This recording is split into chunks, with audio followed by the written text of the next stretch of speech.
और एक माह के रमजान और रोजों के बाद में आती है ईद, जिसका हर मुस्लिम धर्मावलंबी को बड़ा बेसब्री से इंतजार रहता है। शनिवार को मंसूर में ईद मनाई जाएगी और यह पहला वाकया है, या यूं कहें बहुत लंबे समय बाद यह वाकया देखने को मिला है कि जब शुक्रवार से रोजों की शुरुआत हुई थी और शुक्रवार को ही आखिरी रोजा आया है। और इन रोजों के बाद में ईद का एक अलग ही आनंद होगा। ईदगाह पर सुबह के वक्त सामूहिक नमाज अता की जाएगी।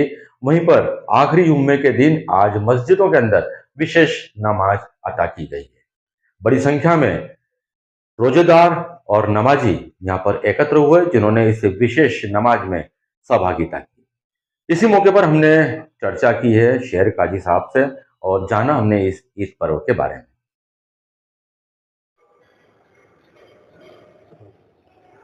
जी, इस वक्त हम मौजूद हैं शहर काजी साहब के साथ में शहर की जामा मस्जिद के अंदर, जहां पर ईद को लेकर व्यापक तैयारियां चल रही है, क्योंकि कल यानी कि शनिवार को ईद मनाया जाना प्रस्तुत हो चुका है। कल ईद मनाई जाएगी। काजी साहब, रमजान के बाद, रोजे के बाद में जब ईद आती है तो क्या मायने उसके, किस ढंग से मनाई जाती है और किस ढंग से रोजे रखने के सवाब मिलता है? जैसा कि अभी हमेशा आपने देखा होगा, आपके चैनल के माध्यम से बताऊं कि बरसों से हम रोज़े वगैरह रखते हैं और ईद भी पढ़ते हैं। अगर इस बार हमें खुशियों का मौका मिला कि जुमेरात के दिन हमें ये पहला रोज़ा मिला है और ये आखिरी जो रमज़ान का आखिरी दिन है वो जुमे से ख़त्म हो रहा है। तो इस बार 5 जुमे भी आए हैं। रमज़ान के 5 जुमे मिले हैं हमें। जो ईद जो मिलती है वो रमज़ान की खुशी है। रमज़ान में जिस तरीके से हम तब करते हैं, जिस तरीके से हम अपने आप को इबादतों में रख देते हैं पूरा माह के लिए, सुबह से लेके रात तक हम पूरा इबादतों में रहते हैं। कुरान, नमाज, ज़िक्र और तमाम अल्लाह और उसके रसूल का ज़िक्र करना, दुरूद पाक पढ़ना, और जितना भी हो सके हम अपने आप को इसमें मिल जाते हैं, घुल जाते हैं, इस माहौल में बन जाते हैं, तो वो एक आदी हो जाते हैं। देखिए, साल भर जिससे हम दुनिया में रहकर हम छोटी मोटी कोई गलतियां, गुनाह हो जाते हैं, तो इसमें माफ़ी तलाफ़ी भी हो जाती है और उन गुनाहों का इजाला भी हो जाता है और आने वाले वक्त के लिए हम मजबूत भी हो जाते हैं।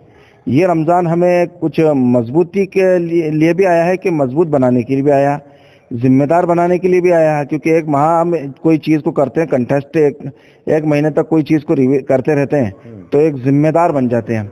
और जिम्मेदार बनने के बाद में हमें ये जाता है कि हम उसके आदी हो जाते हैं। जैसे नमाज, मस्जिद से दूर होते हैं तो मस्जिद नमाज पढ़ने लग जाते हैं।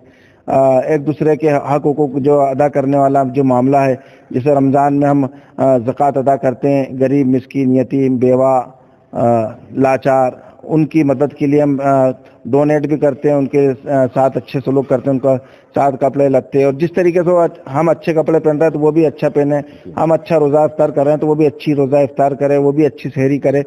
तो उसके लिए लेन देन का मामला इस महीने में बहुत ज़्यादा होता है। बड़ी खास बात बोली आपने कि इस बार शुक्रवार के दिन नमाज, रमजान शुरू हुई थी और शुक्रवार के दिन ही खत्म हो रही है। मतलब यानी ऐसा शायद पहला मौका होगा कि जब शुक्रवार से शुरू होकर शुक्रवार को खत्म हो रहा है, और इस बार 5 शुक्रवार आप यहाँ का हैं, तो ये एक बरसों बाद हुआ होगा। मैं सोचता हूँ बहुत करीब मैंने भी शायद देखा है कि 30-35 साल बाद या बहुत एक अरसे के बाद, एक लंबे अरसे के बाद में इधर की तरफ बढ़ रहे हैं हम, और धीरे धीरे हम गर्मी से निकल कर सर्दियों की तरफ बढ़ रहे हैं। हाँ, तो इस ईद के मौके पर शहरवासियों के बीच में भाईचारा बना रहे, अमन चैन बना रहे, मंसूर की तरक्की हो, मंसूर में खुशहाली हो, देश में खुशहाली हो, उसके लिए आप क्या दुआ करते हैं, क्या मैसेज देते हैं? मैं मंसूर और तमाम दुनिया के लिए दुआ करूँगा कि अभी आने वाला ईद की और ये जो नया वर्ष अभी लगा है, इसकी भी मैं मुबारकबाद दूंगा। और तमाम त्योहारों की, जितने भी त्यौहार जो आने वाले हैं, जो हिंदू मुस्लिम सभी तिथियों के हिसाब से जो त्यौहार आने वाले हैं, तमाम की मुबारकबाद पेश करता हूं और ईद की भी दिली मुबारकबाद पेश करता हूं कि आप खुशियों के साथ, देशवासियों के साथ दिल से गले मिलकर एक दूसरे की गलतियों को माफ़ करने के लिए अपना भाई, पड़ोसी, दोस्त, अहबाब, रिश्तेदार, फ्रेंड सर्कल जो भी है, आपसे कुछ मन मुटाव हुआ हो तो अच्छी दिलों के साथ, खुश दिली के साथ उससे गले मिलकर एक दूसरे को माफ़ कर दें। ये मेरा आज का मैसेज भी है। और देश और दुनिया में जहाँ जहाँ भी फितना फसाद जंगो जदाल चल रहा है, तो ये भी दुआ करता हूँ कि हमारा मुल्क तरक्की करे और ऐसे जंगो जदाल से हिफाजत फरमाए, और जहाँ जंगें हो रही हैं उनमें भी इत्तिफाक और मोहब्बतें कायम फरमाए, क्योंकि जंगों से लड़ाइयों से किसी का भला नहीं हुआ है, नुकसान ही हुआ है। तो इंसानी नुकसान भी हो रहा है, जानी नुकसान भी हो रहा है, और दूसरी मखलूक यानी चलने वाली, रेंगने वाली, उड़ने वाली उन परिंदों का, उन जानवरों का, उनका भी नुकसान हो रहा है। ऐसा नहीं कि इंसानी जान जा रही है, इंसानों को ही नुकसान पहुंच रहा है, दूसरी मखलूक भी परेशान है, दूसरी मखलूक को भी नुकसान हो रहा है।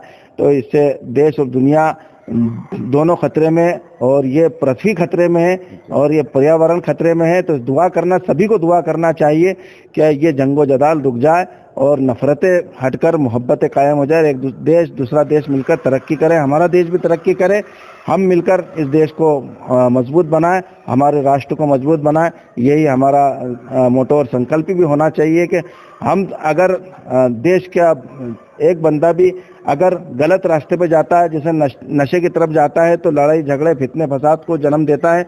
नशे से दूर रहें, बुराइयों से दूर रहें, एक दूसरे के साथ अच्छी समझाइश वाली बात करें, वो काम करें जिससे 4 लोगों का फायदा हो, 4 लोगों को नफा मिले, 4 लोगों को काम मिले। वो काम करें जिससे लोगों का फायदा हो, और नुकसान वाले काम से बचें, और नुकसान से बचाने की कोशिश करें, अच्छी राय दें। यही मेरा मैसेज और यही आम लोगों के लिए कि अच्छी तरीके से अपनी ईद को भी मनाएं, अपने त्योहारों को मनाएं, और देश और राष्ट्र तरक्की करे। यही मैं दिल से दुआ करता हूँ। अस्सलाम वालेकुम।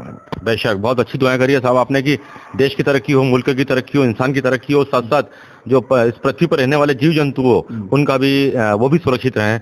जी बहुत बहुत आपको धन्यवाद, आपने हमें ये महत्वपूर्ण जानकारी आपने ईद के इस मौके पर दी है। हम चाहते हैं कि आपको भी हमारे पूरे नेटवर्क की तरफ से ईद की मुबारकबाद अग्रिम। कल तो हम आपसे मिलेंगे, मुलाकात करेंगे। आज आपको मुबारकबाद। आपकी मुबारकबाद मुझे कबूल है, और मैं भी आपको मेरी माध्यम से तमाम जो राष्ट्र के लिए, देश के लिए जो काम कर रहे हैं, तमाम पुलिस प्रशासन, तमाम एजेंसियां हैं, तमाम को मैं दिली मुबारकबाद अग्रिम मुबारकबाद देता हूं कि कल हम ईद पढ़ेंगे। अभी से मुबारकबाद पेश करता हूं आपको, आपके चैनल के माध्यम को, और जो हक की आवाज़ उठाते हैं उन सबको, और जो अच्छी बात बताते हैं और अच्छी बात को आगे फैलाते हैं, उन सबको मैं दिली मुबारकबाद पेश करता हूं। बहुत शुक्रिया सर, बहुत शुक्रिया, आपने समय दिया इसलिए बहुत शुक्रिया आपको।